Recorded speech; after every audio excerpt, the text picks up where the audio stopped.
Hello guys, I'm back. Dahil wala nga kaming pasok kahapon, eto nga ang ginawa ko sa maghapon. Dahil malapit na ang buwan ng wika, kami nga ay naggagawa na ng poster making. Ngayon nga lang ulit kami makakatigil sa bahay. Kaya naman si mama ay abala sa paglilinis dito. Hindi nga daw niya ako mabibidyohan dahil nga siya ay naglilinis. Kaya kinuha na nga lang niya itong tripod ko. Matagal ko na nga ulit itong hindi nagagamit. Dahil mas gusto nga ni mama na hawak niya lang ang camera kapag nga siya ay nagbibideo sa akin. Kahirap naman niya na hinahabol niya ako ng camera ay bitbit pa ang tripod. Sa mga vlogger na kagaya ko na wala ngang videographer ay malaking tulong nga din ito sa atin. Lalo na nga kapag nagtra-travel tayo mag-isa. Tagal na nga ito sa amin, ginabok na nga ari sa kwarto namin. Masasabi ko nga lang na napakatibay nga talaga nito. Kahit ilang beses pa nga ito nabagsak, buo pa nga rin. At nagagamit pa nga ito ni tatay sa barangay. Kapag nga sila ay may sona at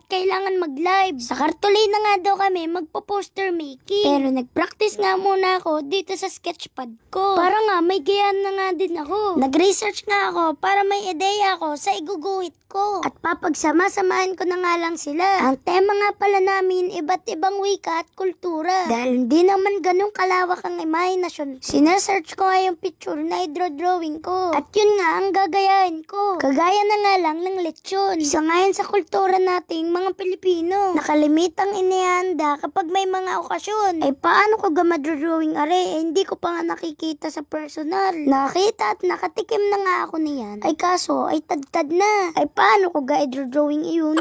Kayo ga ay sumasali sa mga poster making? Sino dito ang mahilig mag-drawing? Nung nakatapos na ako mag-drawing sa sketchpad, eto nga tagpatulong na nga ako kay mama hatiin itong kartolina. Dahil ito nga daw ang aming gagamitin. Tinulungan na nga din ako ni mama mag-search pa nga ng ibang karagdagan sa aking mga drawing. Dahil sa pagkakaalam ko sa poster making, ay dapat nga ay marami ka talagang drawing na may kinalaman syempre sa tema. Mahilig nga ako mag-drawing pero sa pagkukulay ay talagang hindi ko nga hilig yan. Pero syempre para mas gumanda nga ito, kailangan nga kulayan. Nabot na nga ako ng maghapon dahil sa pagkukulay nga ako nagtagal. Maganda nga pala talaga gamitin itong oil pastel. At pag naipahid mo na nga ay pwede mo na nga gamitan ng bulak para ikalat ang kulay. Cotton buds ka ang ginamit ko diyan at tignan nyo naman guys. At tumawa na nga ang kulay sa braso ko. Pero sa tunay, hindi ko akalain na ganito ang kalabsan ng pinaghirapan kong ito. Sa maghapon kong pinagkaabalahan, natatayo lang kapag iihi at nung kumain ng tanghalian. I-rate nyo nga guys itong ginawa ko. Pwede na kaya ito? Huwag kalilimutan magpala, like and share. Salamat sa panonood. Thank you Lord.